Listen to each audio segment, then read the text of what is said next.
गजपति जिलार आदिवासी कन्या ज्योत्ना शबर को प्रधानमंत्री जातीय शिशु पुरस्कार पर मनोनीत कर रायगड़ा ब्लॉक मार्लबा पंचायत पेकेट गाँव कीर्तन शबर झील होती ज्योत्ना। आसंता 26 तारिख में नुआदिल्ली स्थित विज्ञान भवन में आयोजित एक भव्य समारोह में महामहिम राष्ट्रपति द्वारा मान्यवर प्रधानमंत्री उपस्थिति में तांकु एही सम्मान में सम्मानित कर चलित वर्ष सारा देशरू केवल 21 जन शिशु एही पुरस्कार पर मनोनीत होता बेले ओडिशारू ज्योत्ना एकमात्र और गजपति जिलूर प्रथम शिशु भाव एही सम्मान लाभ करने जाउछन्ति। ज्योत्ना भारोत्तोलन व वेट लिफ्टिंग क्षेत्र में जातीय और आंतर्जातीय स्तर में विभिन्न प्रतियोगितार भाग नहीं गौरवजनक सफलता अर्जन करिसेंति। जो 1000 पाइछि सेते बहुत खुशी लागुछि। आ प्रथम मु जणाइबि आज जिलापाल पुलिस को धन्यवाद आ मो बापा माँ आ जो मोर कोच मानकु तांको जो को से लेवल रे जाइछि आ अब भी से लेवल रे जाउछि।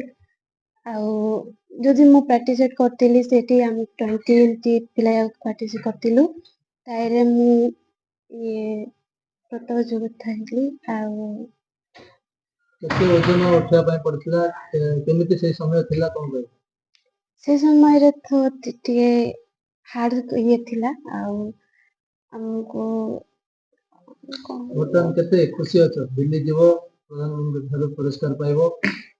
मुझे बहुत खुशी लागुछि जे मु प्रथम एंती से चाहछि। आ हमें टोटल दिलु 20 सेतिर मु 142 एंती उठेकी प्रथम अर्जन करछि। आपनगो बापा दिबे एवं जिला प्रशासन पखरु आपन नियाजो प्राइवेट जो केते खुशी अछ। मुझे बहुत खुशी लागुछि। आम जिला पाई बहुत गौरव गर्व और गौरवर कथा। आज आमर जिलू भारोत्तोलन रे आम जिलू ज्योत्ना शबर जे कि महामहिम राष्ट्रपति हाथ से सम्मान ग्रहण करेंगे आ पुरस्कार पुरस्कृत होती से 26 तारिख दिन दिल्ली रे जाई महामहिम राष्ट्रपति हाथ से सम्मान प्रधानमंत्री उपस्थित से ग्रहण करेंगे। सी भारोत्तोलन क्षेत्र में शिशु